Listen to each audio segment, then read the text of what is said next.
안녕하세요, 드림맘입니다. 오늘은 자녀들이 반려견 사주세요 이렇게 떼쓸 때 있잖아요. 그럴 때 과연 이걸 입양을 시키는 게 맞는지 아닌지 굉장히 고민이 많은데요. 그래서 반려견을 키우게 될 때의 장점과 단점 그리고 주의사항을 아신다면 자녀와 그리고 가족에게 보다 현명한 선택을 할 수 있을 것 같아요.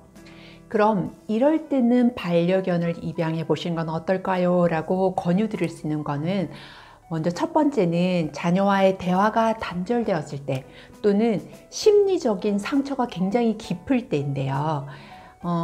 이렇게 갑자기 아이가 찾아온 사춘기로 말이 격해지고 부모와 대화를 하려 하지 않고, 그런데 위에 보통 누나나 언니가 있다면 이런 다리 역할을 해주며 어떤 게 문제인지, 뭐가 불만인지, 어떤 게 힘든지를 조금이라도 알 수 있지만 그런 누나나 언니가 없고 아이가 하나라면 더 답답한 상황이 될 텐데요.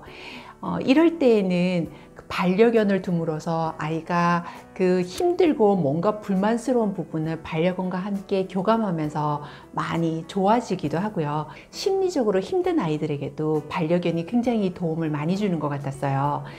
저도 강아지를 그닥 좋아하는 편이 아니어서 키울 생각이 없었는데요. 그런데 갑자기 찾아온 제 아이의 격한 사춘기로 인해서 제가 어떻게 해야 될지 가장 지혜로운 방법을 찾다가 반려견을 입양하게 되었고요. 지금은 둘도 없는 제 딸이 되어 있답니다. 그러는 동안에 제 아들이 드라마틱하게 변화가 있었던 건 아니지만, 긴 시간을 두고 변화와 성장을 거듭하는 중에 이런 반려견의 역할도 굉장히 컸답니다. 그리고 가족을 사랑의 매초로 묶어주는 역할이 필요할 때도 반려견이 굉장히 큰 역할을 하는데요. 심지어 이제 주변에 있는 분들 말씀으로도 평소에 대화가 별로 없다가 강아지를 중심으로 이렇게 앉아서 얘기를 하게 된다고 하더라고요. 그리고 지금 해외에 나가 있는 제 아이도 우리 강아지가 보고 싶다고, 우리 동생이 보고 싶다고 항상 이렇게 페이스톡이나 카톡을 하게 되는데요. 이렇게 가족이라는 것을 하나로 묶어주는데 큰 힘을 하는 그런 역할을 하는 것 같아요. 그럼 한번 강아지를 키울 때 유의사항에 대해서 한번 알아볼게요. 반려견이 짖는 소리에 민감하다면 한번 고려해 보셔야 하는데요. 저도 강아지를 그 이전에는 그닥 좋아하지 않았어요.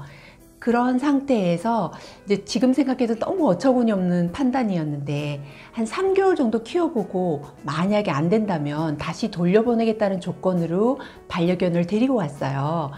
근데 이제 제가 교통사고로 몸을 잘 가누지 못할 상태였고, 그럼에도 불구하고 굳이 반려견 입양에 대해서 고민했던 이유는 제 아이의 사춘기가 세게 왔고, 그리고 제 남편은 해외에서 근무를 하고 있는 상태였기 때문에 어떤 솔루션을 찾기 위해서 했던 방법 중에 하나였는데요.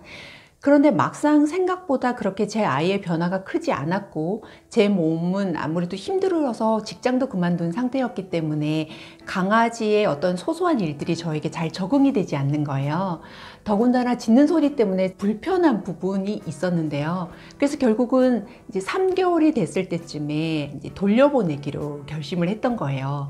막상 돌려보내는데 그 아이의 뒷모습을 보는데 숨이 확 하고 막히더라고요. 내가 지금 무슨 짓을 하고 있나, 내 가족이었구나. 그래서 다시 데려오기로 결심을 했고, 그리고 그 이후로 지금까지 가장 소중한 저의 딸이 되어 있는데요. 제 제자가 이제 강아지를 입양하게 되었어요. 그런데 너무 지저대면서 도저히 공부를 할 수가 없다는 거예요. 그래서 결국은 친척 집에 주게 되었다라고 하던데요. 이렇게 가슴 아픈 일, 서로에게 상처가 되는 일이 없으려면 우리 환경에 맞는지 한번 생각해 보셔야 할 것 같아요. 두 번째로 염두에 두셔야 하는 건 배변 훈련인데요. 우리는 막 강아지 귀엽다고 손, 발, 도라 이런 것들이 귀엽다고 생각하잖아요.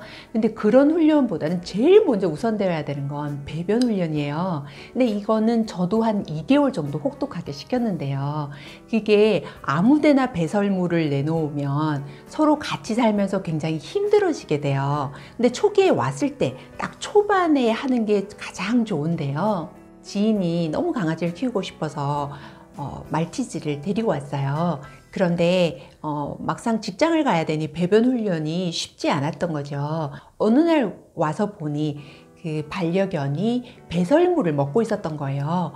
이런 힘든 시간을 겪다가 결국은 어머니에게 갖다 주게 되었는데요. 그래서 가족이 함께 쾌적하게 한 가족의 일원으로 살기 위해서는 제일 중요한 것 중에 하나가 배변 훈련을 시킬 수 있는가예요.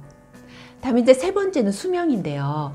수명이 사람만큼 길지 않고 평균 한 15년 정도 된다 그러잖아요. 그래서 반려견이 이렇게 죽고 나면 그 충격으로 남은 가족들이 심지어 우울증 약을 먹는 경우들도 많이 봤는데요. 이 부분을 견딜 수가 없다면 한 번 또 고려해 보셔야 할 것 같아요. 다음은 이제 비용 부분에 대해서 많이 여쭤보시는데요. 비용은 천차만별인 것 같아요. 저희는 워낙 심플하게 키워요. 그래서 사료비, 간식비 이 정도밖에 들지 않고요. 그래서 대략 한 5만 원에서 10만 원 사이인 것 같더라고요. 근데 다른 분들은 좀 더 럭셔리하게 키운다면 더 많은 비용이 들겠지요. 이렇게 고려해야 될 부분도 많은데요. 여러분에게 정말 가장 적합한 방법을 자녀와 함께 의논해 보시고 현명한 선택을 하시기를 바라요. 끝으로 반려견은 정말 키우다 보면 작은 천사 같은데요. 그 아이가 주는 사랑이 너무 커서 저희가 주는 것보다 받는 게 훨씬 많은 것 같아 미안하기도 할 정도랍니다. 키워야 될지 말아야 될지 고민하신다면 이 채널 보시고 도움이 되셨길 바라요. 다음에도 더 좋은 정보로 찾아뵙겠습니다. 감사합니다.